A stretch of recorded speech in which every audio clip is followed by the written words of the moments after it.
ఇప్పుడే జీ5 app download చేయండి. చూడండి మీ ఫేవరెట్ టీవీ షోస్ ఎప్పుడైనా ఎక్కడైనా. నేను స్మైల్ ఇస్తే నా చెల్లెలు కూడా స్మైల్ ఇచ్చేది.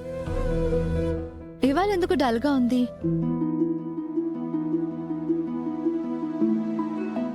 ఏం లేదక్కా. అంటే చెప్పలేకపోతున్నావు అని. దేని గురించి? నీ గురించి. నీ పెళ్లికి సంబంధించి తీసుకోవాల్సిన నిర్ణయం బయటికి చెప్పకపోవడం గురించి. ఇప్పుడు అర్జెంటుగా నా పెళ్లి జరగకపోతే ఏమవుతుందక్కా? ఏదో కలిసొస్తుందని కాదు జాను. ఎదిగిన ఆడపిల్ల త్వరగా అత్తారింట్లో ఒదిగిపోవాలి. జైసర్ ఇంట్లో ఆయన తప్ప తన బంధువులు కూడా ఎవరూ లేరు.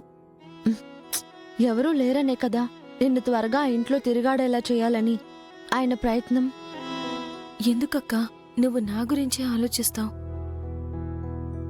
నీ గురించి నువ్వేం ఆలోచించుకోవా? జాను, నువ్వైనా నేనైనా అమ్మా నాన్నల సంతోషం కోసమే ఏదైనా చేయాలనుకుంటాం.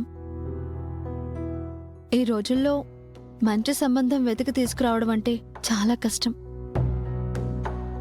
జయనందన్ గారి గురించి ఒకరు చెప్పాల్సిన అవసరం లేదు. మనమే కళ్ళారా చూసాం. పోలీస్ స్టేషన్ నుంచి విడిపించడానికి ఎవరూ ముందుకు రాలేదు.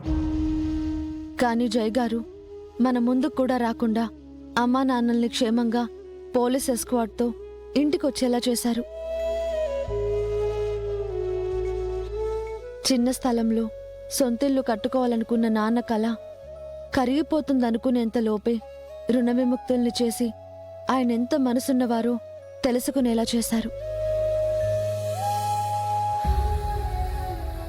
నువ్వంటే చాలా ఇష్టమని చెప్పినా నిన్ను ఎక్కడా ఎప్పుడూ ఇబ్బంది పెట్టిందే లేదు.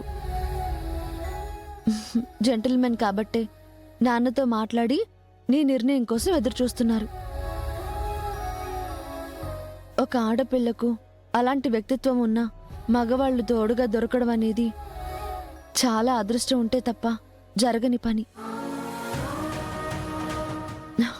నువ్వు ఈ పెళ్లికి ఓకే చెప్పడానికి ఎందుకంత ఆలోచిస్తున్నావు? నీకోసం. నా కోసమా? అవునక్కా.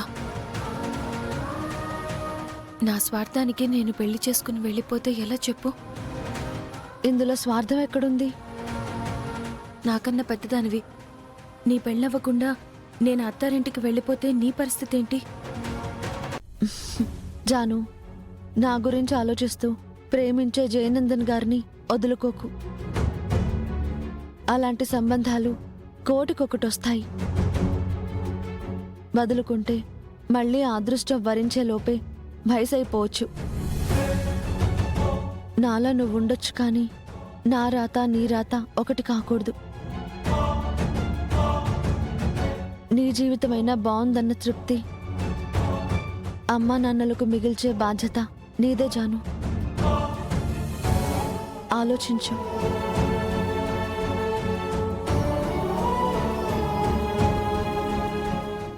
జీ5 యాప్ డౌన్లోడ్ చేసి అన్ని ఎపిసోడ్స్ పూర్తి ఉచితంగా చూడండి.